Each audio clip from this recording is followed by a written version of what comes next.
At an average across these three states, right? Michigan, Pennsylvania, and Wisconsin, an average on October 11th. What do you see? Well, if you look 8 years ago, Hillary Clinton was way out in front in an average of these three. She was up by 8. You go 4 years ago, Joe Biden was up by an average of 7 points across these three Great Lake battleground states. You come today, it's just a 1-point advantage for Kamala Harris across these three Great Lake battleground states. White college grads have been this group that have been moving further and further to the left. All right, this is the Democratic margin among white college grads. Look, Hillary Clinton won him by 5 points.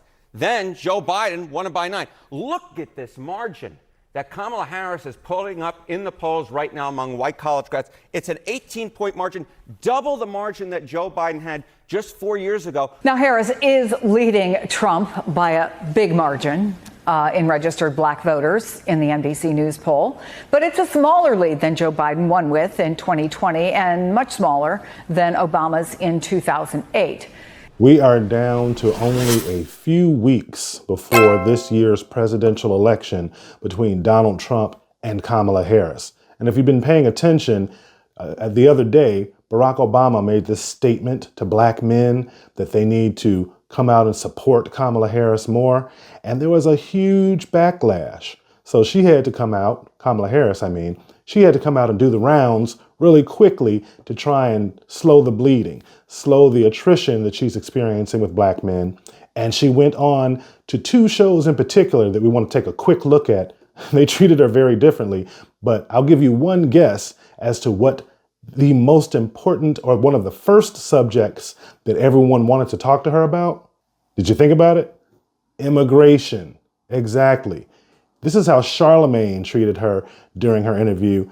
I think we can call this a little soft. Take a look. Doesn't the Biden administration have to take some blame for the border, though? A lot of the blame? Because, the first 3 years, y'all did get a lot of things wrong with the border. No, Charlemagne, within hours of being inaugurated, the first bill we passed before we did the Inflation Reduction Act, before we did the Bipartisan Infrastructure Act, before we did the Safer Communities Act to deal with gun violence, first thing we dropped was a bill to fix the broken immigration system, which, by the way, Trump did not fix when he was president. And you can look at every step along the way. We then tightened up the asylum application process. We then worked with what we needed to do to secure ports of entry. We did a number of things, including what we did to try and get that border security bill passed. And then also an executive order that has actually reduced significantly the number of illegal crossings and tightened up what needs to happen in between ports of entry. Okay, you can see right there that Charlemagne asked Kamala Harris a question, VP Kamala Harris, and he gave her a good 60 seconds to answer that question. Now let's go over and look at the interview that she did on Fox News with Bret Baier. I think it's safe to say that that interview was a little bit more contentious. Of a border state. Madam Vice President, a couple of things. Prosecuted trafficking of drugs, guns, and human beings. And Donald Trump, but let me just finish, and that needs to be repaired. So your Homeland Security Secretary said that 85% of apprehensions. I'm not finished. Actually, so, pathway to citizenship for the. Finish? Yes, ma'am. May I finish responding, please? So big difference there, right? Charlemagne gave her the opportunity to answer the question, and some might say meander a bit in giving her answer. She was trying to distance herself a little bit from Joe Biden. She's on the record now saying that she would do things differently as president. But Bret Baier, he was not having it. He was going to press her to get that answer. And you could see she was getting a little bit flustered, a little bit frustrated. But here's the more important thing. Immigration, again, very, very important. But she wasn't getting and keeping the support of black men. And she came out with this opportunity plan for black men. Have you seen it? And these are the top 5 things that she outlined in her plan for black men.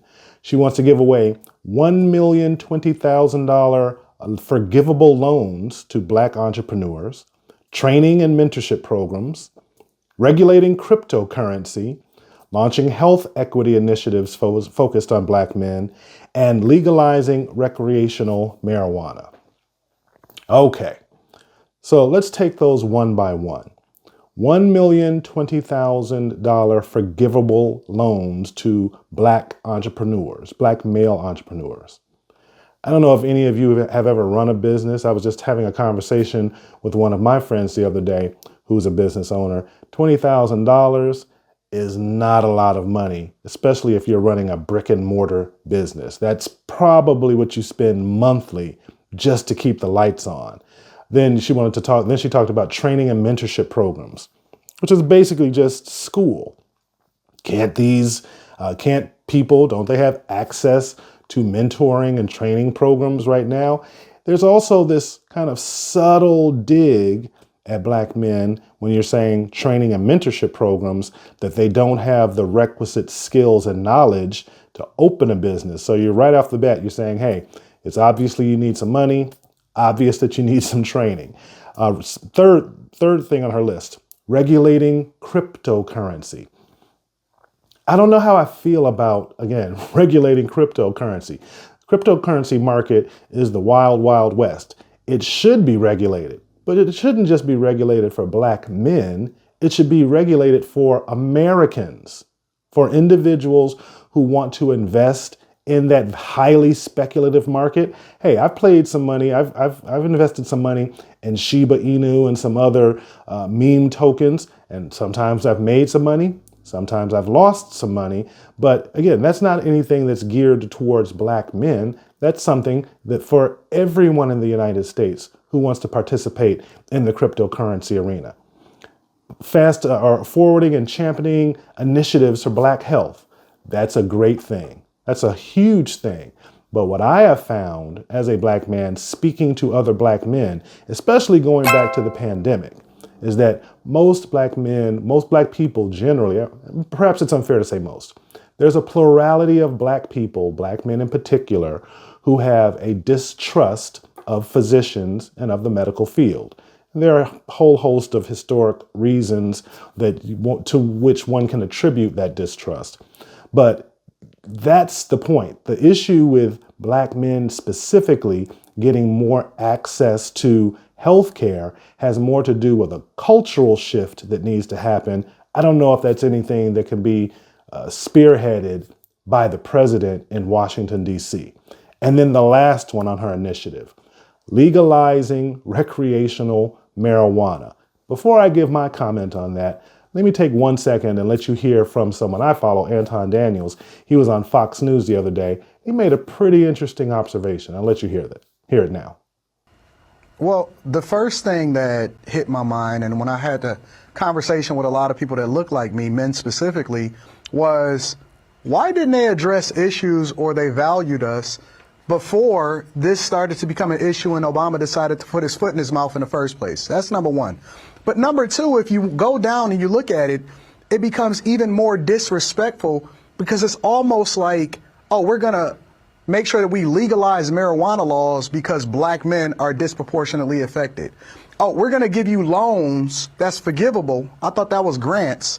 But then at the same time, instead of making sure that we're safer, that we have opportunities, that we have lower taxes, that we can get the jobs that we want, they want to dangle more fruit in front of us, low-hanging fruit, in order to sell us on scraps, in order to get us back into the Democratic plantation. It's not going to work. It's just more disrespect. Legalizing marijuana because, all black men either smoke marijuana or they've been incarcerated for the possession and or sale of marijuana. So let's go ahead and legalize marijuana so we can help out black men. Speaking personally, I do not use marijuana. I've never smoked. I tried it one time in college and one time as an adult, but it's not something that I use. I don't hang around a lot of people who use it. And I can say personally, I don't know any black men personally who have been incarcerated for the use of marijuana. So, Kamala Harris, this sounds great that you tried to come up with this plan for black men in the 11th hour, a few weeks before the election, because you're getting this feedback that you're not being supported by black men.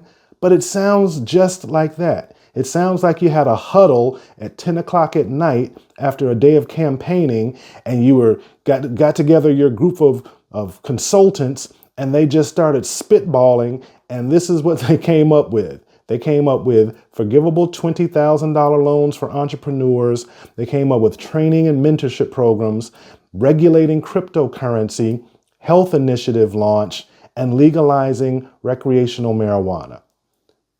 I really, really wish the Democrats and the Republicans would get it through their heads that Black people are not a monolith. As a matter of fact, I looked up the numbers recently about how much, what the exposure is for Black people in terms of being incarcerated and or entering the criminal justice system for using marijuana. And this is from the Baker Institute. Take a look at these numbers. In 2020, according to the Baker Institute, there were 1.16 million drug arrests nationwide. And of those drug arrests, 27.5% of those people got arrested for the possession of marijuana. That brings you to 319,000. But only 38.8% of those people who were arrested were African American. Now you'll read and you'll hear some people say, well, Black people are only 13.6% of the population, so that 38% is disproportionate. That's not what we want to concentrate on right now. If 38.8% of the people who were arrested for possessing marijuana were Black, that means 123,772 Black people got arrested for the possession of marijuana in 2020. Here's the point.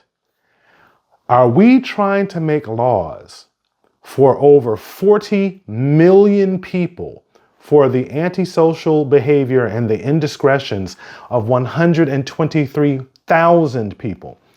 That's the number of people who were arrested in 2020. And this is why the Democratic Party continues to be perceived as out of touch. We can make a separate argument for the Republican Party at a different time. You can make the argument that the Republican Party has biases and that they are catering towards one group or another. We're talking about the Democratic Party right now. Why are you making marijuana and the legalization of cannabis? Why are you making the legalization of cannabis a plank of your platform that is geared specifically towards Black men when in 2020, which is the last year for which we have data, only 123,000 people, 123,000 Black people were arrested? That's not even broken down by gender. The majority of Black people don't use or sell marijuana. But you know what all Black people want? They want the same thing that every other American wants. They want to live in a safe neighborhood. That means policing. They want to be able to afford a mortgage and provide a place for their families. That means gainful employment. They want to be able to save money for their retirement. That means having regulations in place so they can't be taken advantage of. But the same things that Black people want, all Americans want.